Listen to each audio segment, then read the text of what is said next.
In this edition of the BCA Club School of the Month, we reflect on women's cricket in Barbados with the Iris Walker and Pat Whitaker squads. There's so much to learn. We're excited. This is we. Today I've come to Hansville and St. James to speak to Alfred Campbell, former Division 1 cricketer, coach, and one of the wonderful Barbadians that have been involved in the game. Alfred, I first want to find out from you, what age you started to play the game of cricket? I started from 12, 13 at Montgomery School. But it was difficult really to really get to play like on evenings with boys because my father was his home from sea. I had to be home. You know, but when he got to see that, then we had a chance then to go and walk past and play mostly with ball cricket. You know, so it started from there. With ball cricket, most Barbadians and us in the Caribbean will call it softball cricket or tennis ball cricket. How important or how much of that did you play when you were growing up as a young man? I played so much with ball cricket.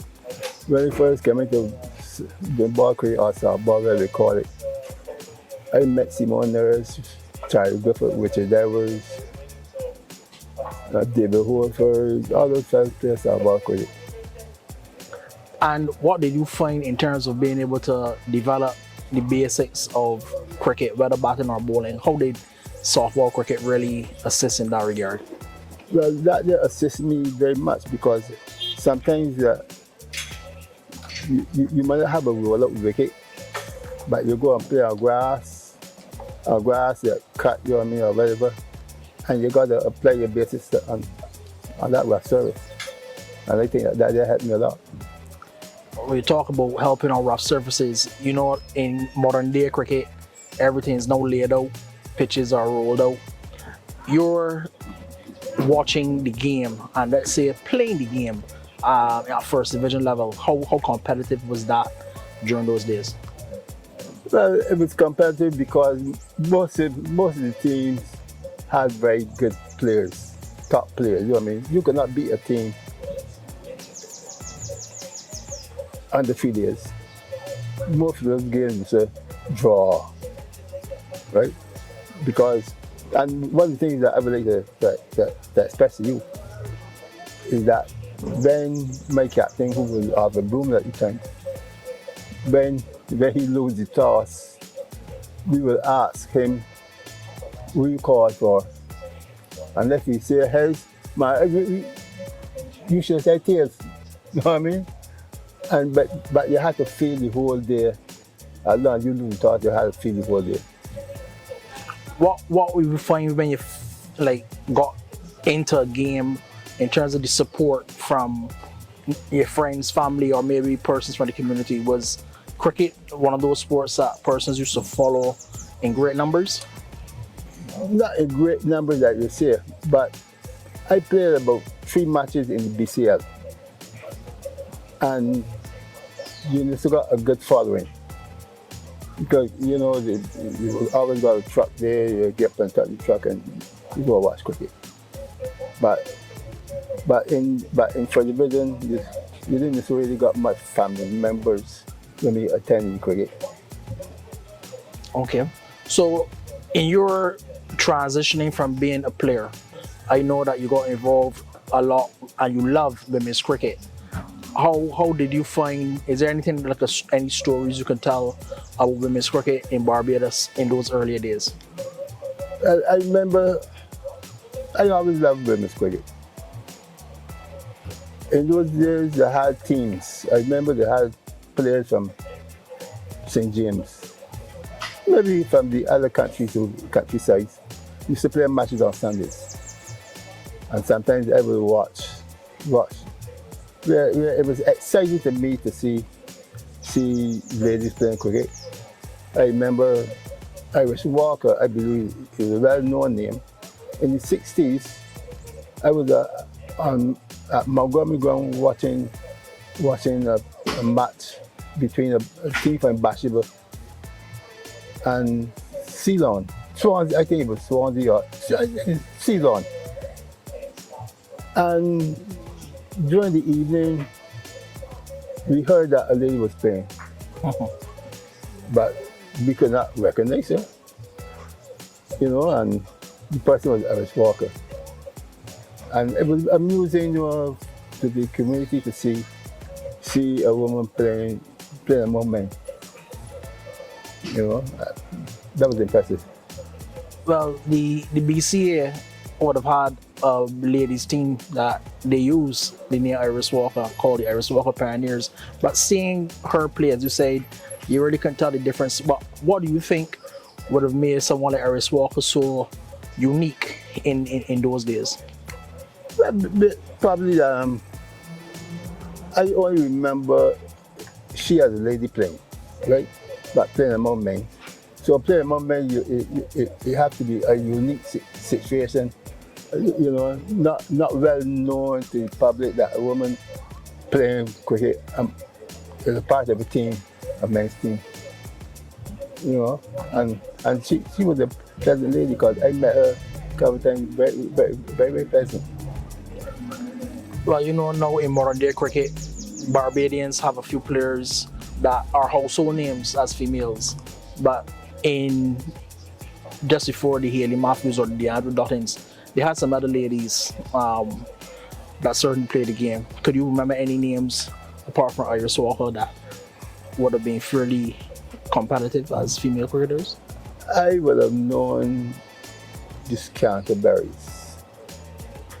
Then I had a conversation also too. In fact, I used to have trained Pat Whitaker. I remember they had Sharad Bailey. Sharad Bailey is the one that played for West Indies. Pat Whitaker played West Indies. Gloria Gill, they played for West Indies team. I remember some of the names like the Olivers and so on, but I wasn't really that. Well, yes, we had Shirley Hubble. She was from my district. And Glendy Mayer. Glendy Mayer is one that I have been through them coaching, that she made the Barbados team. Some of those female names you call, you see, obviously have a very strong love for the game. Have you seen a fall off in women in Barbados in general, not loving probably the game as much as those names that you called?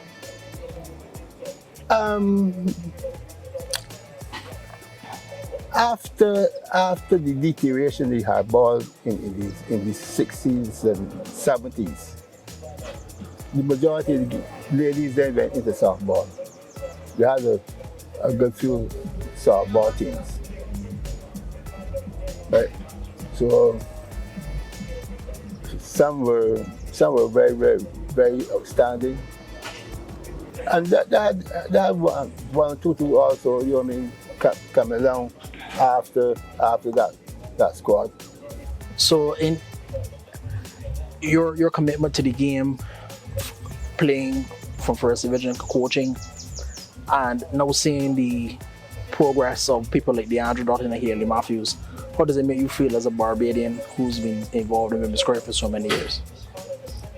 Well, it made me feel good one side and disappointed the other side where normally that we have some of the youngsters now that playing. They need a lot of work, a lot of technical work, and one of the things normally that how I developed my cricket, because I used to think about the game. I used to think about every ball that I got to face, and that will give me concentration. That give me concentration for a long period of time. But I don't know if the players nowadays do think about anything at the back end. I don't know. Well, my final question today, Alfred Campbell, how would you want, after making such a huge contribution, to be remembered Obviously, sometimes people don't say things at the point in time, but I remember before I came here, I was told that the conversation with you is critical to the development and the progress for how Barbados' women's cricket has gone. How do you would want to be remembered for all the sterling work that you've done? Well, I don't know what I would want to remember to be trying to get Barbados back in the regional tournament. Because one of the things normally that when I went into the BCA to discuss having the Barbados team back in the regional tournament, I saw some of the Trinidadians that play for West Indies team. And to me, they could not bat better than the Barbadians. Right? And that day is even proven today. Because you can't say that Trinidad had any stars like Haley Matthews, DeAndre Dottin, Pam Levine. And you see the twins? The twins, I know could bat good, but there's something wrong with the brain. They could bat good. Well, Mr. Alfred Campbell, it's indeed been a pleasure. I felt extremely proud and privileged of being able to come to Haynesville here in St. James to have a chat with you. And I want to wish you all the very best. Thank you, that man.